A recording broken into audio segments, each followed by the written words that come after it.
We got Kenney back here on the program, who's coming off his first victory in the UFC. Of course, he gets that unanimous decision over Ray Borg at UFC on ESPN2 this past Saturday. Casey, how are you, man? Oh man, I'm doing great. Enjoying the moment, still riding the wave. Yeah, it's been a crazy couple of weeks for you. One of the things I wanted to ask you before we talk about the performance, I know you were kind of vague post-fight about some of the details that went into leading up to the fight. I know you said, the weight cut, and there was a few other issues heading into the fight. I know you can't reveal too much, and you don't want to make excuses, but could you kind of shed a little bit of light on some of the issues that you had heading into the debut? I didn't have like a whole bunch of crazy things going on. I think that got brought out of context in one of the interviews a little bit, but just the circumstance in general. From taking the fight on short notice, an LFA, to taking the fight short notice, in the UFC, and just so happened, I've been training for weeks and weeks on end. Just so happens, LFA called me the week after I got back from a wedding. Had plenty of drinks and bad food. I was like, come on, man, but one weekend wasn't gonna hurt anything. I've been putting in a lot of work, and then take the LFA fight. Saturday comes around, so 6 days before the LFA fight, coaches are like, "You sure you want to get some hard sparring rounds in?" I'm like, "Man, it's short notice. I just want to do it, just for my mental sake." And the end of the first round, boom, hook catches me. I had headgear on and everything. Split my eye wide open. I had five or six stitches put in. I had a doctor friend put some dissolvable stitches in, and just kind of went with that. And I cut them right before we went to the arena on Friday. So I was expecting, a bloody mess with Vince, and it wasn't. And then so when I fought Ray, it would have been 2 weeks from the cut. And, just really just like the cut. I know good fighters got to do that, but to top off all the other, the craziness, short notice stuff, I had this cut. I was expecting to bleed everywhere. Yeah, so that's interesting. And then, of course, at the weigh-ins, Ray Borg misses weight. He comes in at 137. We find out now, at least from what we heard on Ray Borg was on Luke Thomas's show, that apparently he slipped in the bathtub. Did you hear about that? Did you see that whole story of what happened with him missing weight? Yeah, I read the story, but I had no idea about it until, the story came out. Come on, Ray. How long have you been cutting weight, dude? I get lightheaded cutting weight too. That's why you got people there watching you. I don't know. He's full of excuses, man, and I'm sick of hearing him, really. Sucks for him if he did hit his head and hurt his wrist, type of thing. But get a better weight cut program going on. Well, when he missed weight, did your confidence go up a little bit, just knowing that he had issues obviously ahead of this fight, and that the cut didn't go great for him? Yeah, I felt that I was already questioning his mind, where he's at. Nothing against him personally, just you fall out of like 5 fights in a row and you start to wonder where everybody's mind's at. I think anybody would do that. And then making weight's a mental thing, 100% mental thing. And, that was check mark one in my book for, his mind not being there. And, he came to fight though. I was expecting that. There was times he's missed weight before in the past, and he came and he won the fight. So, I was 100% expecting that.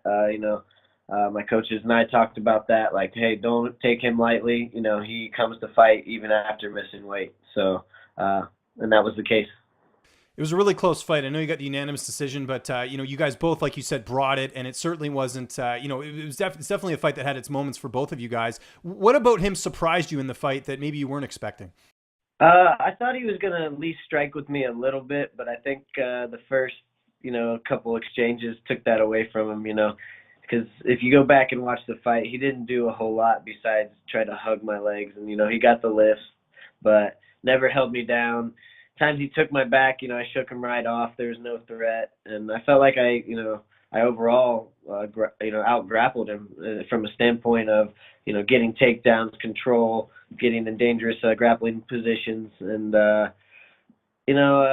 but it was a close fight, man. I expected him to strike with me a little bit more. I liked the last 10 seconds of the fight. I think it was the last 30 seconds I started chasing him around, and the last 10 he swung it out with me. So that was the exciting part. But I expected just a little bit more striking from him. You know, I didn't expect him to be so grappling heavy. I knew the takedown was going to come at some point, but I expected him to, flow a little bit. So it goes to the scorecards. What's going through your head? Are you pretty confident you're getting your hand raised? Because we saw in Contender Series when you fought Anna Mantelin, a lot of people thought you won that fight and they gave it to him. What's going through your head at that moment? Yeah, you're always on both ends of the decisions, that's for sure. But I was confident that I won the fight. The first round I dominated. I think it was like 4 minutes I had control almost. He got one takedown, and then I got right back up. And I guess he finished the round on top, but that was the last 10 seconds of it. Overall control, striking, grappling. The whole first round was mine. The second, third rounds were close with his double legs. But I felt like even now, especially with the new rules and stuff, you have to do something with the takedown. And he did absolutely nothing every time. I got him right back up. Some of those takedowns aren't even takedowns in wrestling. I got up so fast and, fought hands, switched the position around. And then I felt when I did get in control, I held him in a bad spot. I took his back. I held him there for a while. In the third round, I had the rear naked choke. And also in the clinches, I was landing knees, landing shots. I gave an overall complete mixed martial art fight, and that's what we're scoring there. Has the feedback been on social media? Because part of it too is that Ray's sort of this kind of people are rooting for him with all the personal stuff that's going on with his son. Have you felt any backlash just with the decision? Because I know some people felt like he won, and it's obviously there's people wanted to see him win, and he was a big favorite too. So I'm sure the bettors who had money on him were probably disappointed as well too. Have you felt any of that? Yeah, I've seen some of it, but no, dude, they can't mess with me. If you got some internet trolls barking on your page, then you must be doing something right. But man, it is what it is. I know what happened. You go back and look at the stats. I doubled his strikes. He had like 7 takedowns, but I also had 6 reversals. To like his 2. I reversed everything. I won the overall mixed martial art fight. He got the prettier double leg, but that's not what we're in there doing. I can do a pretty double leg too if that's all I try to do the whole fight. Those haters out there, you're gonna have them, but I've also felt a lot of really good support, and that's the stuff I've been trying to focus on. So the guys that are talking about him being robbed and stuff, that's most of them don't know anything about fighting, and it is what it is. Anyone threaten you at all? Because I know sometimes people get really emotional with this stuff. No one's threatened me yet. I mean, if they want to, they can come get these hands too. Obviously, Ray didn't want them. They don't want them. Not a chance. But I'm good, man. I'm happy. I got the right people around me, and no one too threatening. Just a couple people. Sore losers, really. Did you speak to Ray at all after the fight or his team? Yeah, obviously they weren't happy. I was like, man, I don't make the decision. Good fight, and they said the same thing.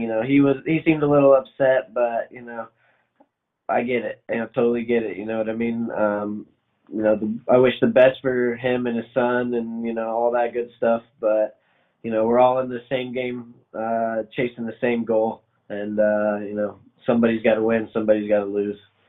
Have you spoken to the UFC at all, or has your management?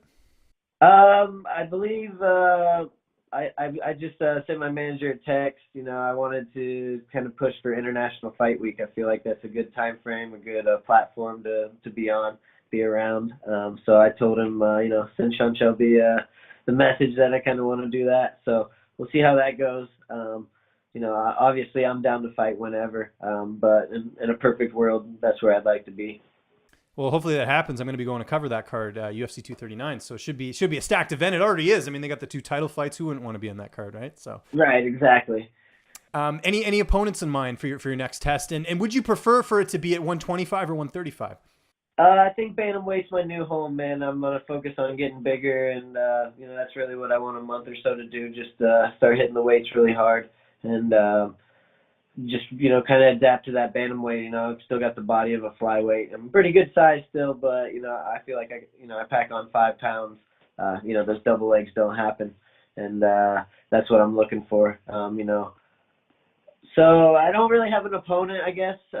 Just really anybody, man. They want to give me a newcomer, where I fit in normally. That's totally fine. They want to give me a ranked guy because I just knocked off the number 3 flyweight in the world. Let's do it. I'm all for it. I'm sure the UFC's got a plan, and I'm on board. A couple more quick questions. Like I mentioned, you were a big betting underdog on this card. Did you have people that won money, or maybe strangers messaging you, being like, "Thanks, man, I won a bunch of money on you"?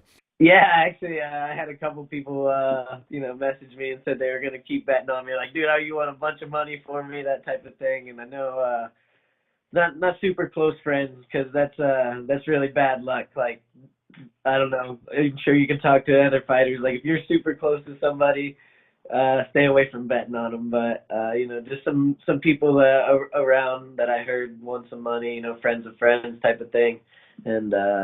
It's cool, man. I'm glad people can make some money on my winning too. What did Chris Carriasso say to you after the fight? A former title challenger himself, someone that I know has been a really good mentor to you over the years and a coach. What was that conversation like after you got your first UFC win? Oh, man. Well, obviously, he wasn't with me this time. That was the first time ever. And so he was like one of the first people I called. And,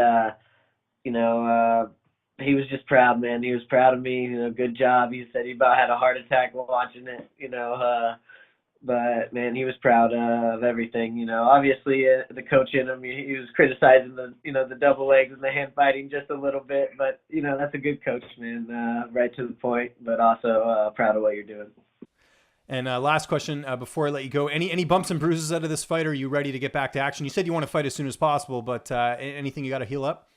No, man. I'm gonna take like another week or so to let this cut finally heal up, so I don't get it, busted up again. Which, it didn't really open up in either of the fights. There was just a little blood, I think, with some scabs or something coming off in the Borg fight. But just really want to heal that up. And other than that, my body's pretty good, man. Other than some normal soreness, I'm gonna go get back to some weight training today, and kind of go from there.